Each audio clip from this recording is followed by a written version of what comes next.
I never thought the sound of my own child's voice could break me more than any betrayal ever had. But that day, standing on the porch of the house I'd built my whole life around, those 6 words pierced deeper than any knife could. Hello, I'm Grace Mitchell, 52 years old, and this is the story of how everything I ever believed about love, loyalty, and motherhood was shattered, and how I learned to rebuild from the ruins. I still remember the smell of rain that morning. It had that heavy, earthy scent that always made me nostalgic. I'd driven 4 hours just to see him, my son, Ethan. I'd rehearsed every possible version of what I might say. Maybe I'd tell him I missed him. Maybe I'd apologize again for things I didn't even do. Maybe I'd just hug him without a word. But I never imagined he'd look at me with eyes that once used to light up when I entered the room and say coldly, "You're not welcome here." For a moment, my heart refused to understand. It was as if my brain delayed translating the words. Then everything went silent. The rain, the birds, even my own breath. I wanted to say his name, but my throat locked.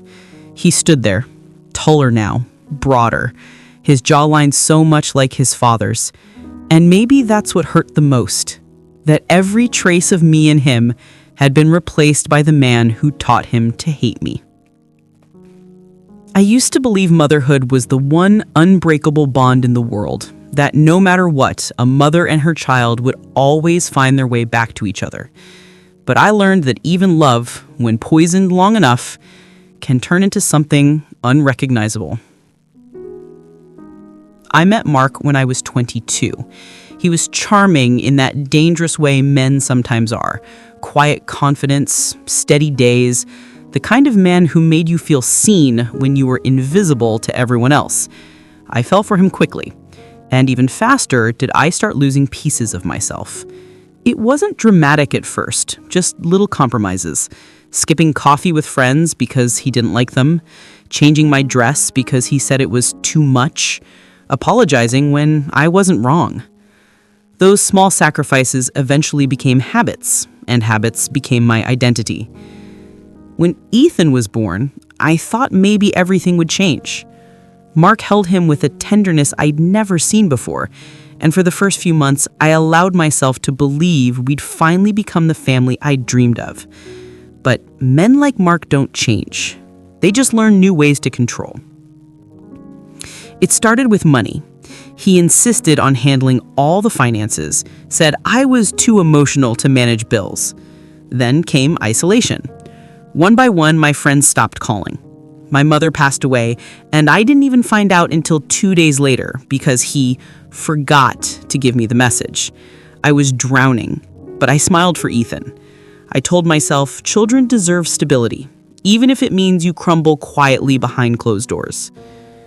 When Ethan turned 10, Mark's temper grew darker. He yelled more often, sometimes slammed doors, sometimes his fists, never at Ethan, always near me. I learned to live around his moods, walking softly through life like a ghost in my own home.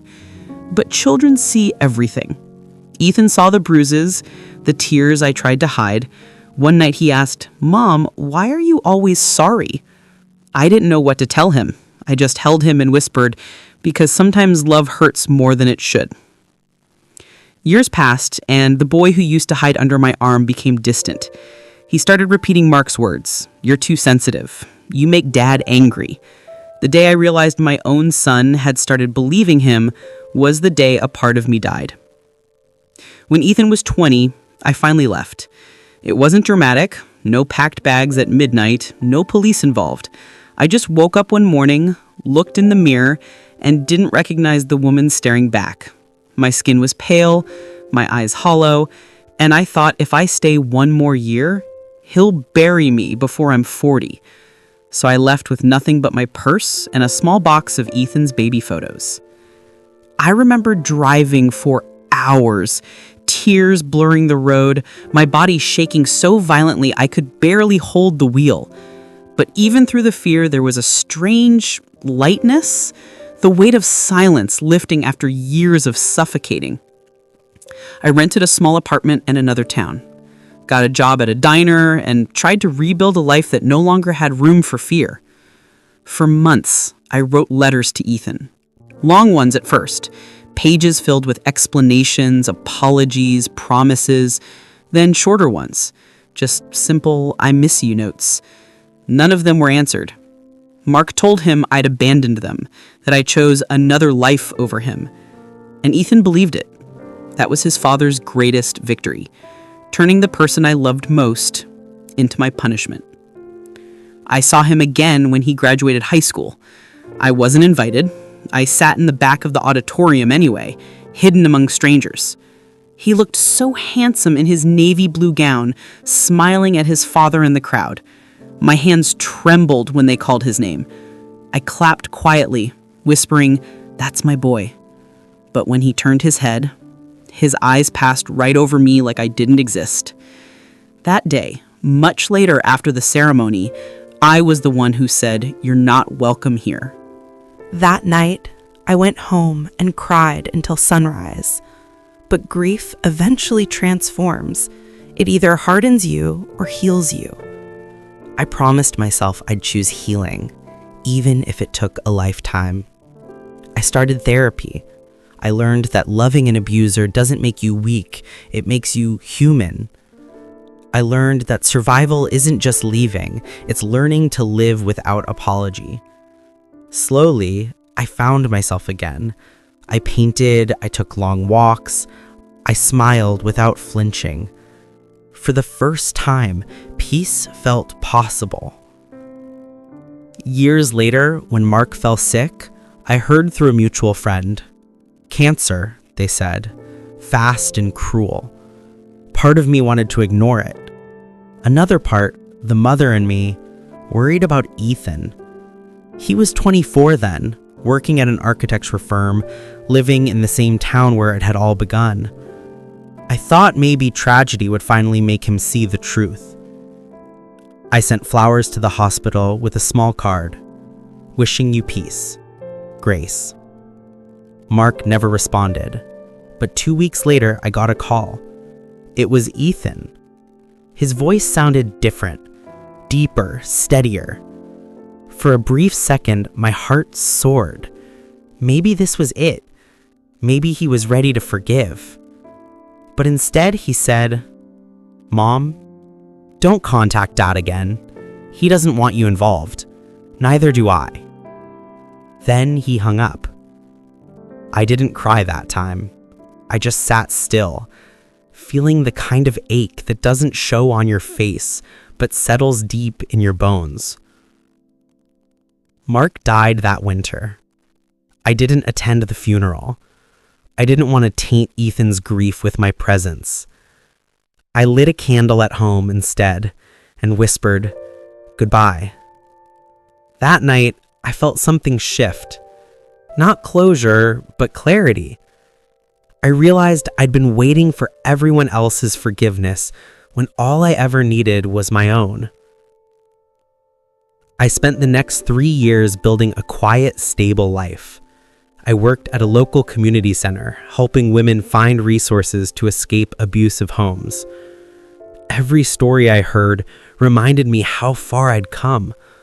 Some days were heavy, but every time a woman said, "You helped me," I felt purpose again. Healing, I learned, wasn't linear. It was a series of small choices to keep showing up for yourself. Then, one evening, out of nowhere, I got an email from Ethan. Just one line. "Can we talk?" My hands trembled so hard I nearly dropped my phone. I replied instantly, "Yes, anytime." We met at a cafe the next day. He was 27 now, tall, handsome, but guarded. His eyes looked tired. He didn't hug me. He just sat across from me, coffee untouched. He said he wanted to understand why I left. I told him everything. The fear, the control, the bruises, the loneliness. My voice shook, but I didn't cry. He listened, expression unreadable. When I finished, he said quietly, "I don't know what to believe." That sentence shattered me more than anger ever could, because it meant he'd lived so long in lies that truth felt foreign. Still, I told him I loved him. I always would. He nodded, stood up, and said he'd think about it. I didn't hear from him again for another year. Until that day, the day I stood at his porch with trembling hands in hope foolish enough to believe that love could bridge any distance. I'd heard he'd bought a new house, gotten engaged. I brought a small gift, a framed photo of him as a child, smiling with chocolate smeared across his face. I wanted to leave it, maybe just to remind him that once upon a time, we had been everything to each other. But when he opened the door, that warmth never came. His fiancée stood behind him, curious but kind.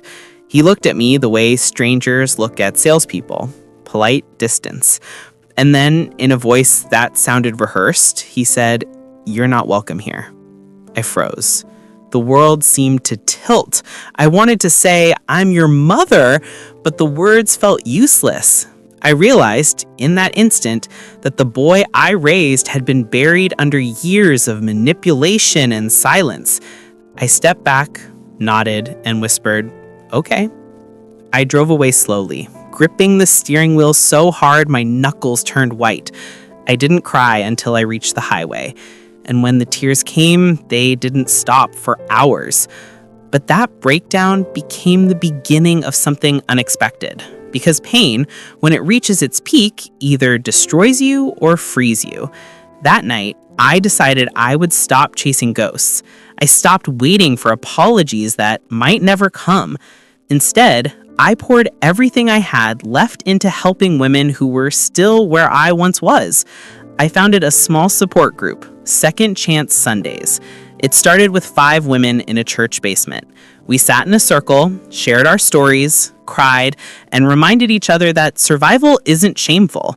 Over time, the group grew. Newspapers wrote about us. Donations came in. I found strength not in what I lost, but in what I could give. For the first time in years, I woke up with purpose instead of pain.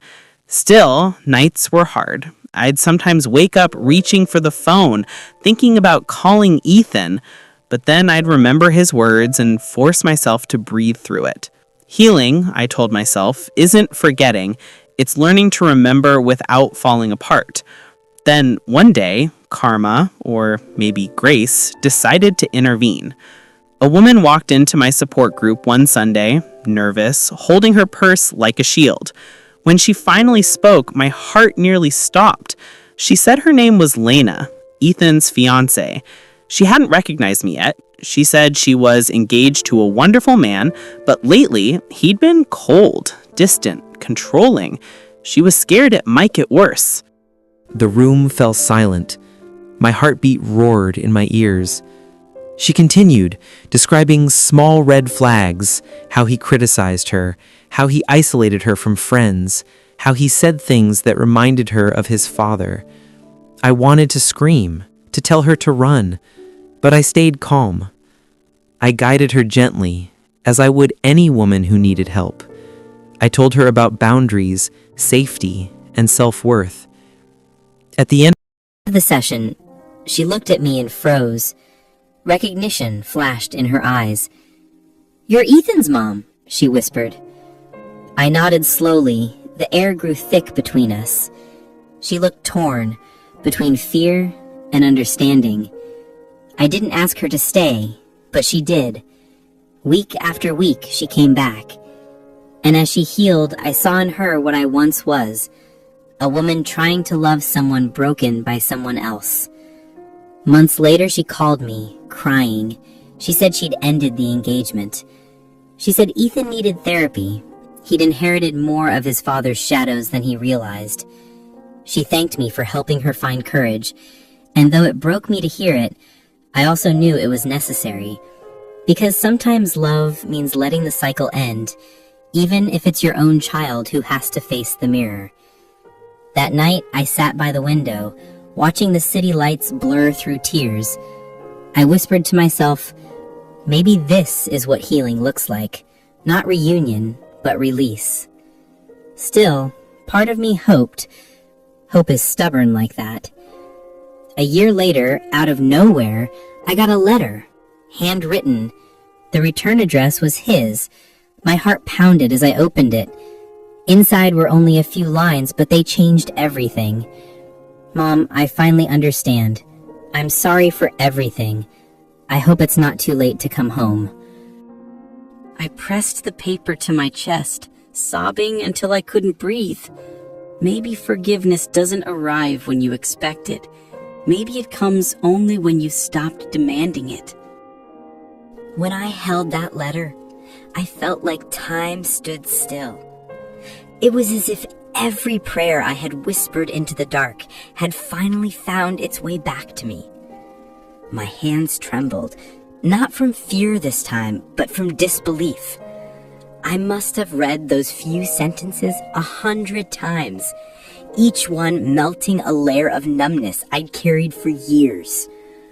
For a long moment, I didn't know what to do. My first instinct was to run, to see him, hold him, tell him that forgiveness was never something he had to earn.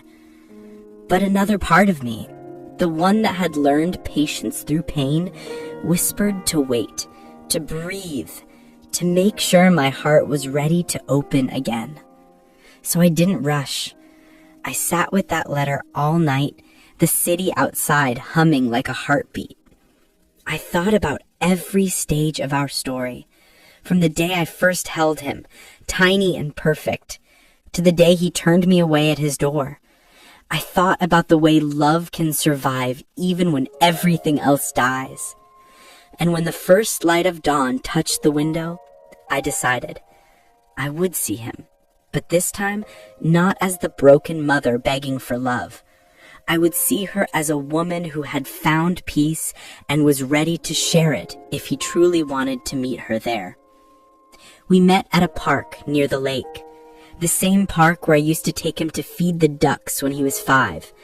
The same park where he'd once told me he'd build me a castle made of Legos so I'd never be sad again. When I arrived, he was already there, sitting on a bench staring at the water. My breath caught. He looked older, not just in age, but in weight. The kind of weight people carry when life starts teaching them its hardest lessons. His hair was shorter, streaked with early gray at the temples. There was a softness in his expression I hadn't seen since he was a child. He stood up when he saw me. For a moment, neither of us spoke. We just looked at each other. Two souls separated by years of silence, trying to recognize what was left between them. Then he said, his voice trembling, "I'm sorry, Mom." And just like that, every wall I'd built crumbled. I didn't rush to hug him. I walked slowly, closed the distance, and placed my hand on his cheek. He flinched at first, as if not sure he deserved it. I whispered, "You came back. That's all that matters." We sat on that bench for hours. He told me everything.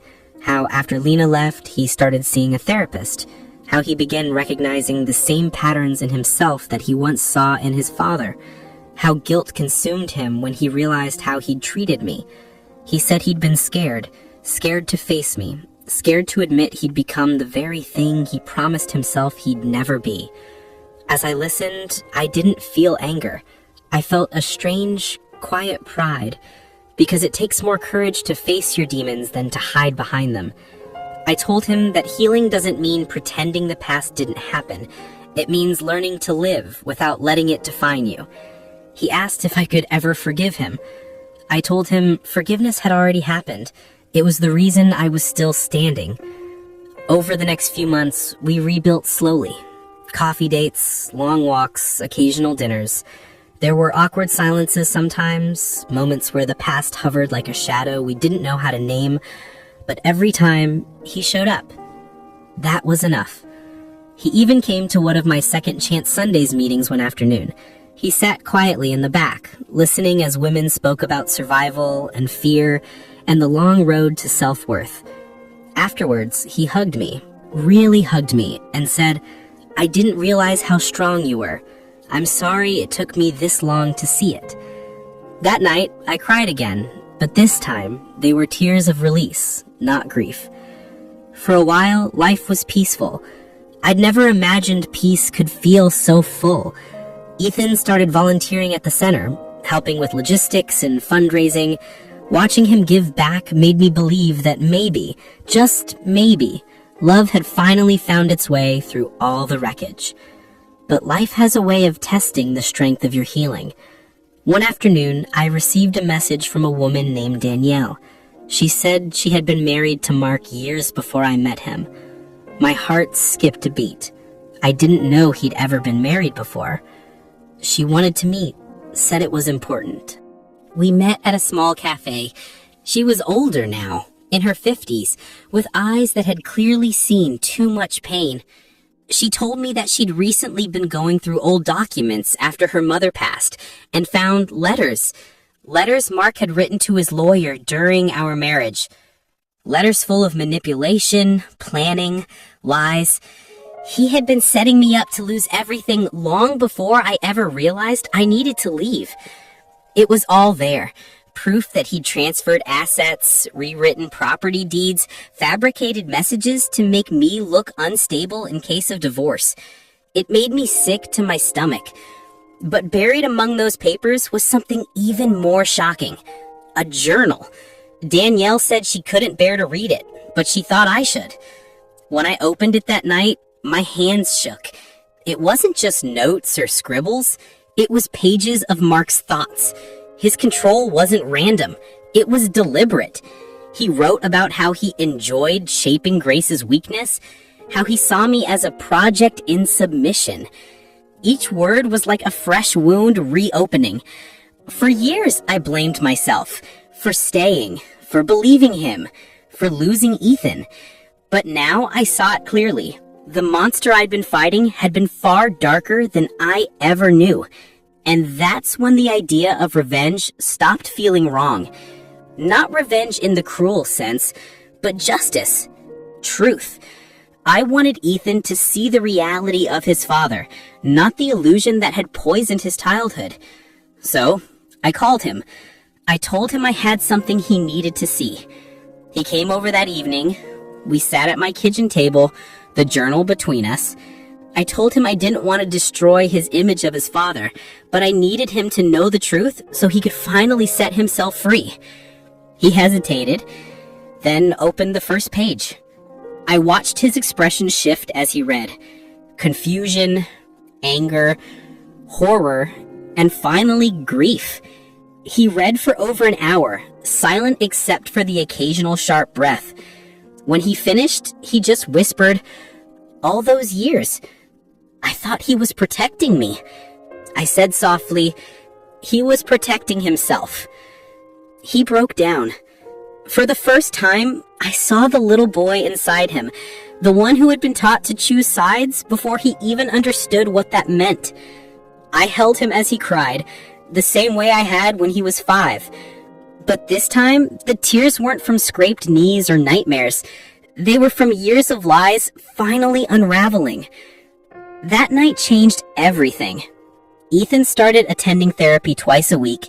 He also began speaking at my support groups, sharing his perspective as a child of abuse. Hearing him speak with honesty and vulnerability made me realize how powerful healing can be when it's shared. But there was one more thing left undone, something deep inside me that still ached for closure. For years, I'd avoided returning to the old house, the place where everything fell apart. It had been sold long ago, but the new owners were selling it again. When I heard, I knew I had to go back one last time. Ethan offered to come with me.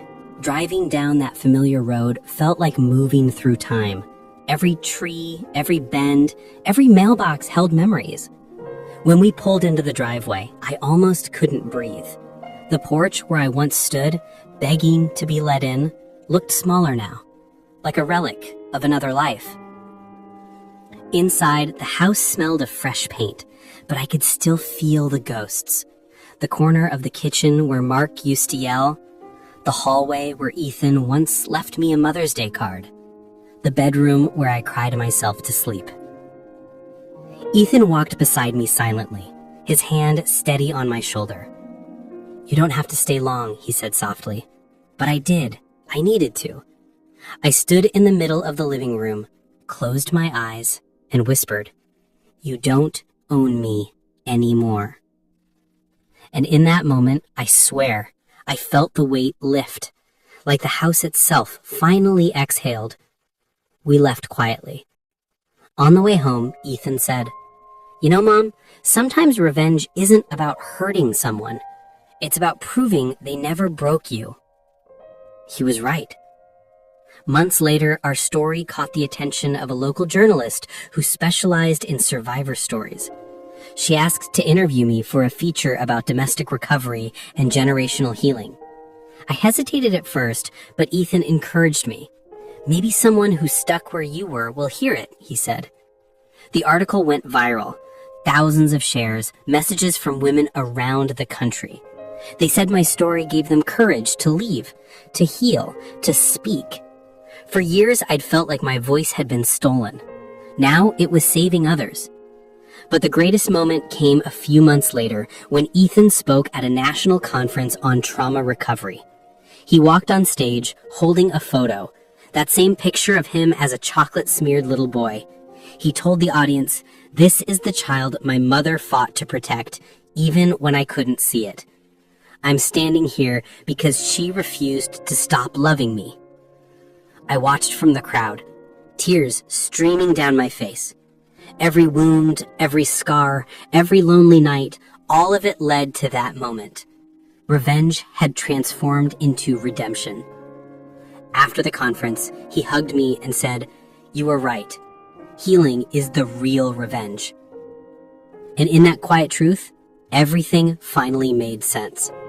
Years have passed since then. I still run Second Chance Sundays. Ethan's now married to a kind woman named Claire, who adores him and treats him with the gentle honesty he once feared. They have a little girl now, my granddaughter, Lily. Sometimes I catch him watching her with this look, the same soft wonder he had when he was a baby, and I see peace in his eyes. Real peace. One afternoon, as I held Lily in my arms, Ethan said, "I tell her about you, you know. I tell her her grandma is the strongest woman I've ever known." I smiled, tears catching in my throat. For once, words weren't necessary. Love spoke for itself. The wounds never disappeared completely, but they became part of the story, reminders of how far we'd come. Sometimes late at night, I still think about that day on the porch. The rain, his voice, those 6 words that once broke me. And I realize something beautiful. They no longer hurt. They remind me of the distance I traveled to get here. If I could tell the woman I once was, the one shaking behind a locked door, the one begging to be loved, anything, I'd tell her this: you'll survive. And not just survive, you'll rise. And to anyone listening who's ever been told they're not welcome, not worthy, not enough, remember this: their rejection is not your reflection. It's just proof that your light was too bright for the darkness they chose to live in. If my story touched your heart, please like this video, leave a comment, and subscribe. You have no idea how much your support means to me.